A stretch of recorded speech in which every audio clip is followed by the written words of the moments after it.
اپنے ممبر نے یہ پٹیشن دی اکبر ایس بابر صاحب نے الیکشن کمیشن میں کہ پاکستان تحریک انصاف نے پروہیبٹڈ فنڈنگ، فورن فنڈنگ اور سورسز سے فنڈنگ لی ہے جو انہوں نے الیکشن کمیشن میں ڈکلیئر نہیں کی، اور اس مد میں ابھی تک 75 ہیئرنگز ہو چکی ہیں، جس میں سے 30 ہیئرنگز کے اوپر پاکستان تحریک انصاف نے ایڈجرنمنٹ مانگی، اور 20 سے زائد ایسی اپلیکیشنز ہیں جس میں الیکشن کمیشن کی جورسڈکشن کو چیلنج کیا ہوا ہے کہ الیکشن کمیشن یہ سوال ہی نہیں پوچھ سکتا کہ پاکستان تحریک انصاف عمران خان صاحب نے فورن فنڈنگ کے اندر جو فنڈنگ لی ہے انلیگل فنڈنگ اور اس کو ڈکلیئر نہیں کیا۔ یہ ہے ان کی اصلیت۔ دوسروں سے مانگو 40 سال کا حساب، اور اپنا 2008 سے لے کر 2013 کا اعمال نامہ الیکشن کمیشن اور اسٹیٹ بینک کے مطابق یہ کہتا ہے کہ پاکستان تحریک انصاف نے 2008 سے لے کر 2013 تک فورن فنڈنگ بھی لی، انلیگل بھی لی، فورنر سے بھی لی، اور جس کے اندر انڈین نیشنلز تھے، اور اس کے اندر جو فورن فنڈنگ لی اس کو ڈکلیئر بھی نہیں کیا۔ پاکستان کے اندر پاکستان تحریک انصاف کے بینک اکاؤنٹس کو ڈکلیئر نہیں کیا، بیرون ملک پاکستان تحریک انصاف کے بینک اکاؤنٹس کو ڈکلیئر نہیں کیا، اور اپنے 4 ملازموں کے ذریعے پی ٹی آئی کے سینٹرل جو آفس ہے پارٹی کا، اس کے 4 ملازمین کے نام پر ذاتی اکاؤنٹس میں فورن فنڈنگ، منی لانڈرنگ آتی رہی جو ڈکلیئر نہیں کی، اور 2008 سے لے کر 2013 تک فالس، فیبریکیٹڈ اور جعلی دستاویز الیکشن کمیشن میں جمع کرائے گئے، جس کے اندر ان اکاؤنٹس کو ظاہر نہیں کیا گیا۔ ابھی آپ کچھ دیر پہلے ٹی وی سکرینز پر ان کے رہنما فروخ حبیب صاحب کی گفتگو سن رہے تھے،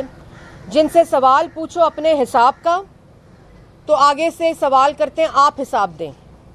میں یہ بھی بتاتی چلوں کہ پاکستان مسلم لیگ نون کے خلاف یہ جو تقریر بار آ کے کرتے ہیں اور الیکشن کمیشن میں گئے ہیں، اور الیکشن کمیشن میں یہ کہا ہے کہ مسلم لیگ نون نے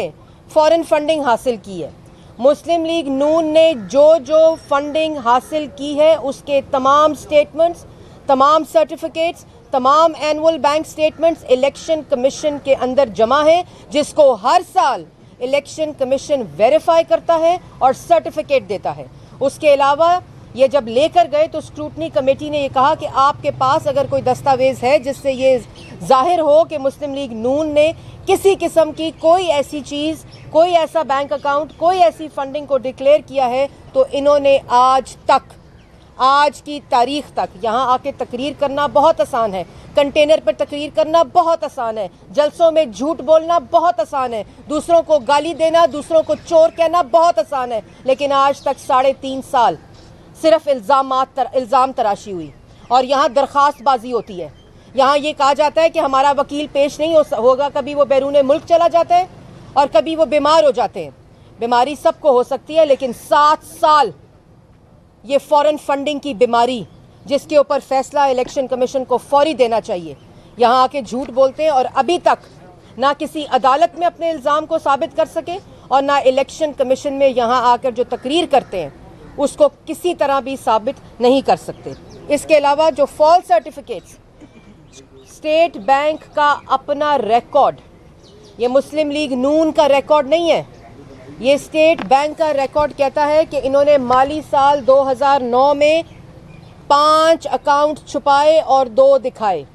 صرف 2 ڈکلیئر کیے الیکشن کمیشن میں اور 5 چھپائے۔ مالی سال 2010 میں انہوں نے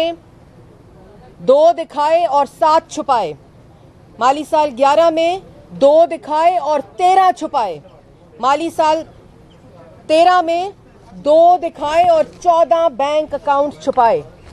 مالی سال 13 میں 2 دکھائے اور 14 چھپائے۔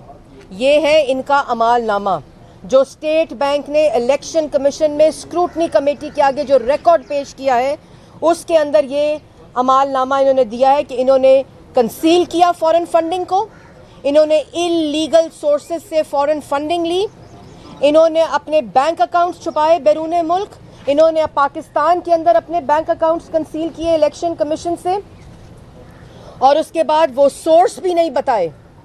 जहां से पैसे खाते रहे। अभी बता रहे थे फारूक हबीब साहब कि मेरे दाएं और मेरे बाएं फॉरेन फंडिंग खड़ी है, बिल्कुल खड़ी है।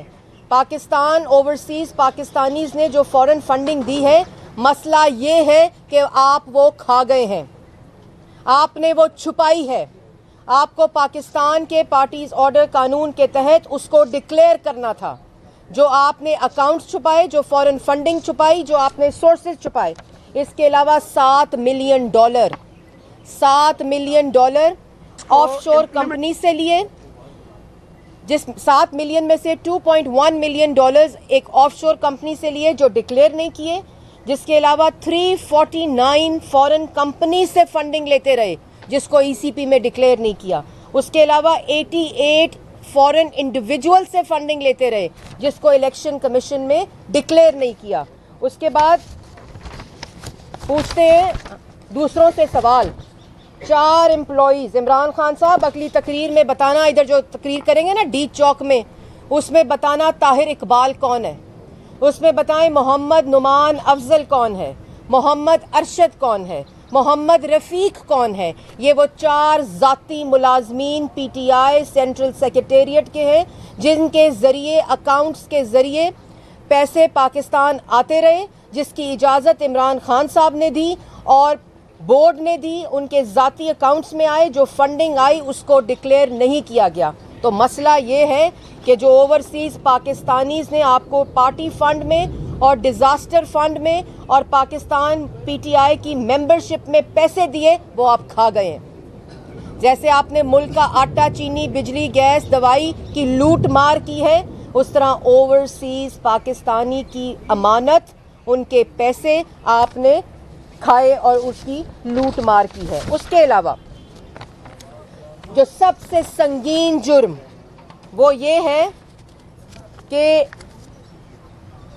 Bank of America PTI account, PTI का अपना party account, bank of America में जो अकाउंट है वो कंसील किया गया, बैंक ऑफ कनाडा में जो अकाउंट है वो कंसील किया गया, बैंक ऑफ यूके में जो अकाउंट है वो कंसील किया गया, बैंक ऑफ फिनलैंड में जो पीटीआई का अकाउंट है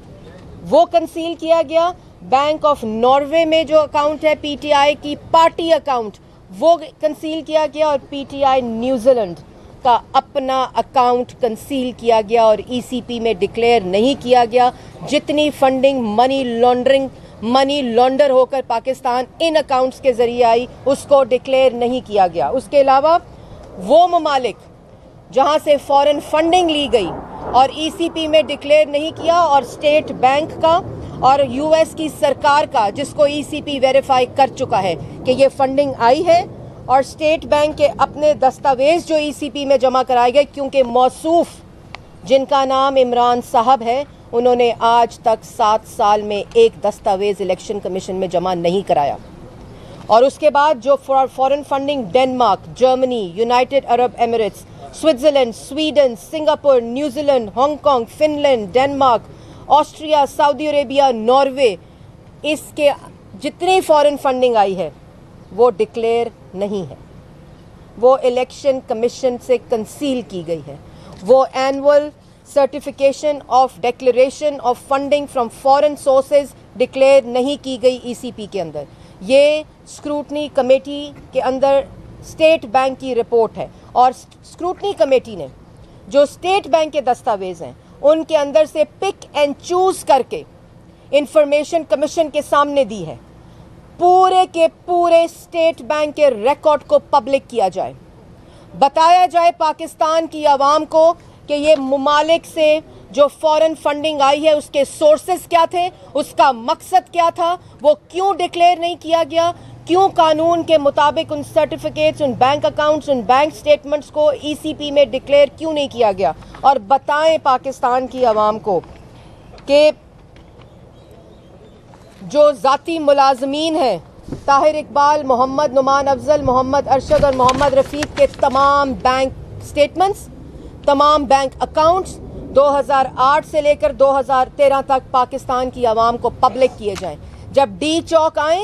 तो अपना अमाल नामा लेकर आएं फॉरेन फंडिंग का। जब डी चौक आए तो अपना आटा चोरी का अमाल नामा लेकर आए जो 35 रुपए से 90 रुपए हुआ। जब डी चौक आए तो चीनी 52 रुपए से 120 रुपए किलो के अमाल नामे को साथ लेकर आए। जब डी चौक आए तो 60 लाख लोग बेरोजगार जो आज अपने घर में रोटी आटा मरीज को अस्पताल नहीं लेके जा सकते, और ये होता रहा। ये था वो मकसद कि मुल्क की मईशत को तबाह करो, मुल्क के रोजगार को तबाह करो, मुल्क की फॉरेन पॉलिसी का कबाड़ा निकालो, मुल्क के अंदर महंगाई को तारीखी करो, मुल्क को मकरूज करो, मुल्क को कमजोर करो, कश्मीर का सौदा करो। ये था मकसद फॉरेन फंडिंग का, जिसको डिक्लेयर नहीं किया गया। अगर चोरी नहीं की तो तलाशी दो, और ये तमाम चीज़ें। और हर रोज़ तारीख के ऊपर वकील बैरूने मुल्क चला जाता है। जैसे मनी लॉन्ड्रिंग होती है ना बैरूने मुल्क से और डिक्लेयर नहीं होती, तो यहाँ खड़े होकर तकरीर करने से बेहतर है कि ये जो दस्तावेज़ इलेक्शन कमीशन मांग रहा है वो हर रोज़ एडजर्नमेंट मांगते हैं आप।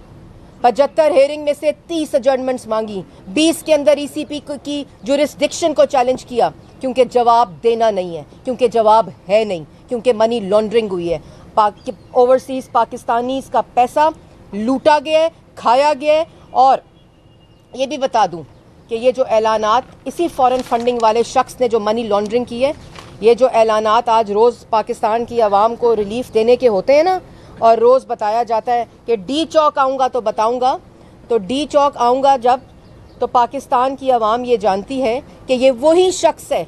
जिसने 50 करोड़ नौकरियों का वादा किया था। ये वही शख्स है जो झूठ बोल रहा है, जिसने 1 करोड़ 50 लाख घर और 1 करोड़ नौकरियों का वादा किया था। ये वही शख्स है जिसने मुल्क की माशी खुद मुख्तारी को IMF के हवाले कर दिया और मैं खुदकुशी कर लूँगा और IMF नहीं जाऊँगा। ये वही शख्स है जिसने कहा कि मैं कशकोल तोड़ूँगा,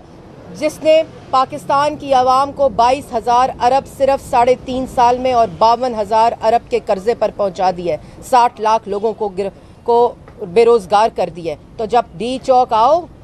तो ये सब कुछ अमालनामे साथ लेकर आना। और इलेक्शन कमीशन से कल रात को अपोजिशन ने, जॉइंट मुतहदा अपोजिशन ने भी ये मुतालबा किया है कि फौरी, क्योंकि फ़ैसला हो चुका है, इमरान खान साहब मुजरिम करार पा चुके हैं। स्टेट बैंक का रिकॉर्ड इलेक्शन कमीशन में जमा हो चुका है, जिसके ज़रिए फॉरेन फंडिंग भी आई, इंडियन नेशनल से आई, कंसीलमेंट हुई, बैंक अकाउंट्स ज़ाहिर नहीं हुए, ज़ाती अकाउंट्स में मनी लॉन्ड्रिंग होती रही। ये तमाम चीज़ें साबित हो चुकी हैं। सिर्फ फैसला सादिर करें और इलेक्शन कमीशन फौरी तौर पर जो लोग अपने मेंबरान को धमकी देते हैं उनका अपना अमालनामा ये है कि मनी लॉन्ड्रिंग के ज़रिए लोगों का पैसा खाकर फॉरेन फंडिंग के ज़रिए मुल्क को नुकसान पहुँचाया। मैम ये बता दीजिएगा कि PTI इल्ज़ाम लगाती है कि नून लीग इलेक्शन कमीशन में तफसीलात नहीं दे रही, और उन्होंने अर्ली हेयरिंग की भी दरख्वास्त दी इलेक्शन कमीशन में। और दूसरा, अकबर असबाबुर यहाँ खड़े होकर जब नून लीग की गवर्नमेंट थी दाखिला को ख़त भी लिखे कि PTI के पास मुबैना फॉर्म पढ़ने गए, इसकी तहकीकात करें, इसको बैन करें, तो उस टाइम तो नून लीग ने इकदाम नहीं उठाया। तो अब इलेक्शन कमीशन से आप किस तरह मुताबिक? बात यह है कि सबसे पहले तो जो एप्लीकेशन पाकिस्तान तहरीक इंसाफ ने दी है, मैंने उसका जिक्र सबसे पहले किया था कि सारे दस्तावेज़, बैंक स्टेटमेंट्स और रिकॉर्ड फाइनेंशियल जो है वो इलेक्शन कमीशन में पाकिस्तान मुस्लिम लीग नून हर साल जमा कराता है, जो फंडिंग, जो डिटेल्स हैं। और स्क्रूटनी कमेटी में एप्लीकेशन दी तो स्क्रूटनी कमेटी ने इनको ये कहा है कि इसके अलावा अगर आपके पास कोई ऐसा दस्तावेज़ है जिससे ये साबित हो कि मुस्लिम लीग नून ने किसी किस्म की फॉरेन फंडिंग ली है और उसको डिक्लेयर नहीं किया, तो आप ले आएँ। वो एप्लीकेशन भी गायब है, वो जमा कराने वाले भी गायब हैं, और कोई सबूत भी नहीं है, क्योंकि ये वतीरा, ये रवैया 3.5 साल में मुल्क की हर अदालत और बैरून मुल्क हर अदालत में यही रवैया है, इल्ज़ाम लगाओ और भाग जाओ। तो अभी तो यहाँ आके तकरीर कर दी, लेकिन अगर कोई आपके पास दस्तावेज़ है, अगर कोई चीज़ आपके पास है तो आप स्क्रूटनी कमेटी में दे दें। हमारे सर्टिफाइड सर्टिफिकेट्स, इनकी तरह जाली सर्टिफिकेट्स नहीं, हमारे सर्टिफाइड सर्टिफिकेट्स हर साल इलेक्शन कमीशन में जमा होते हैं, उसकी सब तफसील जमा होती है। अगर तकलीफ़ है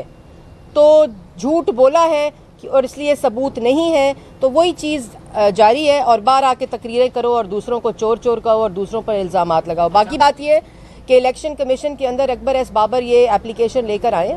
اور الیکشن کمیشن اسکروٹنی کمیٹی کی رپورٹ مکمل ہو گئی ہے، جس میں وہ تمام انفارمیشن تو نہیں ہے جو اسٹیٹ بینک کی رپورٹ کے اندر ہے، لیکن بہت جلد مجھے امید ہے کہ الیکشن کمیشن یہ فیصلہ بھی کرے گی، اور جو صادق اور امین ہے نا، جو لوگوں کو صادق اور امین جو سرٹیفکیٹ بانٹنے والے بھی عوام کو ڈیم فول بنا کر چلے گئے، جنہوں نے صادق اور امین کا سرٹیفکیٹ عمران خان صاحب کو دیا، تو وہ بھی غائب ہیں، اور انشاءاللہ یہ صادق اور امین کا ڈھونگ رچانے والے بہروپیے جلد ملک سے بھاگیں گے۔ میں چھوٹے چھوٹے دو سوال ہیں۔ پہلا یہ کہ تاثر یہ بتایا جا رہا ہے کہ اکبر ایس بابر کے پیچھے نون لیگ ہے، اور آپ کے یہاں آنے سے اس تاثر کا آپ کو نہیں لگتا کہ ہوا ملی ہے کہ باقی کوئی نون لیگ کی جانی چاہیے تھا؟ دوسرا یہ کہ کیا چودھری پرویز الہی کو وزیر اعلیٰ پنجاب بنانے کی پیشکش کی ہے نون لیگ نے؟ جی بہت دو چھوٹے سوال ہیں آپ کے۔ پہلا سوال آپ کا جو ہے اس میں الیکشن کمیشن میں جوائنٹ اپوزیشن اور پی ڈی ایم نے درخواست دی تھی، اگر آپ کو معلوم ہو 4 دن پہلے غالباً، اور انہوں نے یہ کہا تھا کیونکہ پارٹیز ایکٹ کے مطابق پولیٹیکل پارٹیز اور پاکستان کے شہری جو ہیں وہ اس میں لوکل سٹینڈ آئی رکھتے ہیں، اور اس کے مطابق، اور ہم نے جو اپوزیشن کی متحدہ اپلیکیشن درخواست چیف الیکشن کمشنر کو گئی ہوئی ہے، اور اس کی جو ہیئرنگ کی، یہ پبلک ہیئرنگ ہے جس کے اندر ان کا عمال نامہ پاکستان کی عوام کے سامنے ہر روز سامنے آتا ہے، تو اس لیے اور پاکستان کی عوام کو بتانا یہ بڑا امپورٹنٹ ہے، اور اوورسیز بیٹھے پاکستانیوں کو بھی، کہ یہ بہروپیے ہیں، ان کو 1 روپیہ نہ دیا جائے، یہ آپ کے پیسے کو منی لانڈر کر کے پاکستان لے کر آتے ہیں اور یہاں ڈکلیئر بھی نہیں کرتے، اور پھر ایک دوسرے کی جیبوں میں جاتا ہے، یا بنی گالا کے کچن کا خرچہ چلتا ہے اس سے، اور یا یہ جو ملک کے خلاف سازشیں ہوتی ہیں نا، اس میں آپ کے پیسے کو استعمال کیا جاتا ہے۔ دوسری بات، جو بھی فیصلہ ہوگا متحدہ اپوزیشن کا ہوگا، یہ مشاورت جاری ہے، اور جیسے ہی فیصلہ ہوگا وہ پاکستان کی عوام کو بتا دیا جائے گا۔ میں ایک لاسٹ کوسچن میں فاروق حبیب صاحب ہمیشہ سے کہتے ہیں کہ جو نون لیگ ہے وہ اکبر ایس بابر کا ایدھی لوڈ ہے، اس میں کوئی سچائی ہے نا؟ یہ اس قسم کی زبان اپنا جواب نہ دینا، اور یہ تمسخر تماشے، یہ حرکتیں، یہ اس طرح کی زبان جو ہے نا وہ استعمال کرنا صرف اور صرف یہ ظاہر کرتا ہے کہ ان کے پاس اپنی چوری کا، اپنی منی لانڈرنگ کا کوئی جواب نہیں ہے۔ اپوزیشن کا مارچ کب ہو رہا ہے؟ اپوزیشن نے آلریڈی لانگ مارچ 23 مارچ کو اناؤنس کیا ہوا ہے، اور انشاءاللہ آپ نے دیکھا ہے کہ کل اعلان ہو چکا ہے کہ شارع دستور پہ لانگ مارچ جس کی اناؤنسمنٹ پی ڈی ایم نے کی تھی، اس میں پیپلز پارٹی اور اے این پی کو بھی دعوت دے دی گئی ہے، اور اسی پروگرام کے مطابق شارع دستور پہ پاکستان کے جو عوام ہیں وہ اس نالائق، نااہل، چور، منی لانڈرر کے خلاف لانگ مارچ کریں گے۔ یہ ملک کے وزیر اعظم کو سوچنا چاہیے۔